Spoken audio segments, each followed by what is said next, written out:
ہندوستان کی سرزمین نے ایسے ایسے صوفیاء کرام کو جنم دیا ہے جنہوں نے اپنی تعلیمات، روحانی تربیت اور پیار و محبت سے روئے زمین پر بسنے والوں کو حقیقی خدا سے متعارف کروایا ہے۔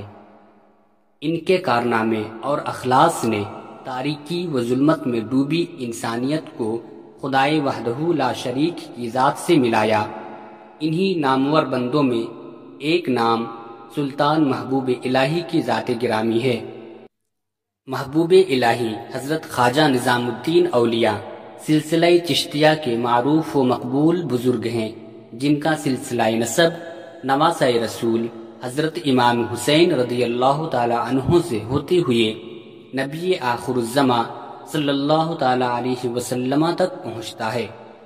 آپ کے جد امجد سید علی بخاری اور نانا خواجہ عرب بخارا سے ہجرت کر کے بدایوں پہنچے تھے اور یہیں سید احمد بخاری کے گھر میں ماہ صفر 636 ہجری مطابق اکتوبر 1237 عیسوی میں پیدا ہوئے۔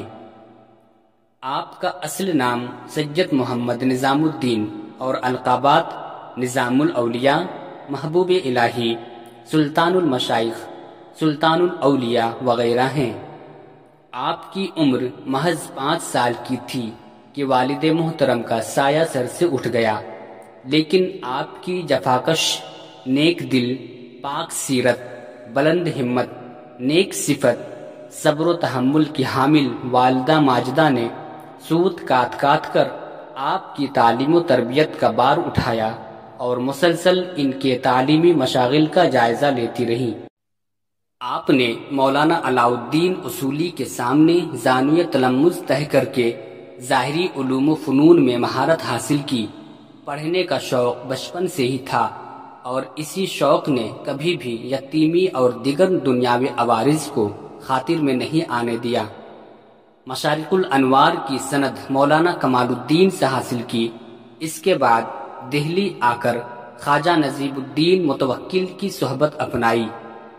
یہیں حضرت شمس الدین خوارزمی سے ملاقات ہوئی۔ یہیں آپ نے حضرت خواجہ شمس الدین خوارزمی سے شرعی علوم و معارف کے منازل طے کیے۔ 20 سال کی عمر میں آپ شرعی علوم و معارف کے ان نایاب ہستیوں میں شمار کیے جانے لگے تھے جن کے علوم پر عوام کے علاوہ خاص کا مکمل اعتماد قائم ہو گیا تھا۔ ظاہری علوم کے حصول کے بعد آپ نے 20 سال کی عمر میں اجودھن موجودہ پاک پتن بابا فرید الدین گنج شکر کی بارگاہ میں حاضر ہوئے۔ پیر و مرشد سے بیعت ہو کر باطنی علوم سے آراستہ ہونے کے بعد خلافت حاصل کی۔ پیر و مرشد کے حکم پر ہی دہلی آ کر محلہ غیاث پورہ میں مستقل سکونت اختیار کی۔ سلوک و معرفت کی تمام منزلیں حاصل کرنے کے باوجود 30 سال تک نہایت ہی سخت مجاہدہ کیا۔ اللہ تبارک و تعالی نے آپ کو کمال جذب و فیض عطا فرمایا۔ اہل دہلی کو آپ کی بزرگی کا علم ہوا تو آپ کی زیارت اور فیض و برکت کے حصول کی خاطر جوق در جوق حاضر بارگاہ ہونے لگے اور ان کی تعداد میں روز افزوں اضافہ ہونے لگا۔ وقت کے بادشاہ اور عمرا بھی آپ سے عقیدت کا اظہار کرتے، لیکن آپ ان کی طرف التفات نہ فرماتے۔ سلطان غیاث الدین بلبن کا پوتا معز الدین کیقاباد کو آپ سے اس قدر گہرا تعلق تھا کہ اس نے آپ کی خانقاہ کے قریب اپنا قصر تعمیر کروایا اور وہیں سکونت اختیار کی، لیکن آپ سلطان سے ملاقات کے لیے کبھی نہ گئے۔ آپ وفات سے قبل تقریباً 40 دنوں تک نیم بے ہوشی کے عالم میں رہے۔ جب ہوش آتا سب سے پہلے نماز اور وقت نماز کے متعلق سوال فرماتے۔ بسا اوقات ذہنی ذہول کی وجہ سے نماز میں تکرار ہو جاتا، لیکن شرعی فرائض کی انجام دہی میں کبھی کوتاہی تو درکنار، اس کا شائبہ بھی ذہن سے نہیں گزرتا۔ آپ کے مشہور ترین خلفاء میں شیخ نصیر الدین چراغ دہلوی، امیر خسرو اور شیخ برہان الدین غریب وغیرہ کے اسما ہیں۔ آپ کا امیر خسرو سے والہانہ تعلق ایک ازلی داستان ہے۔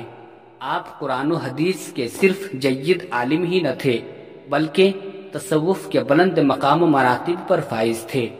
علاوہ ازیں آپ کتب کثیرہ کے مصنف بھی تھے، جیسے سیر الاولیاء، فوائد الفواد، فصل الفواد، راحت المحبین وغیرہ۔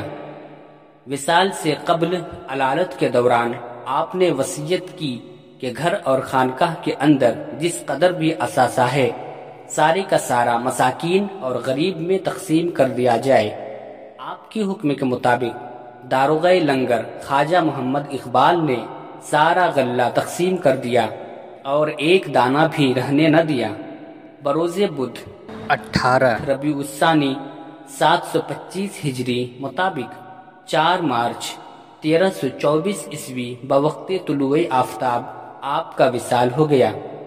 دہلی کے بستی نظام الدین میں آپ کی مزار مقدس موجود ہے اور ہمہ وقت معتقدین گوشہائے عالم سے فاتحہ خوانی کو جوق در جوق تشریف لاتے ہیں۔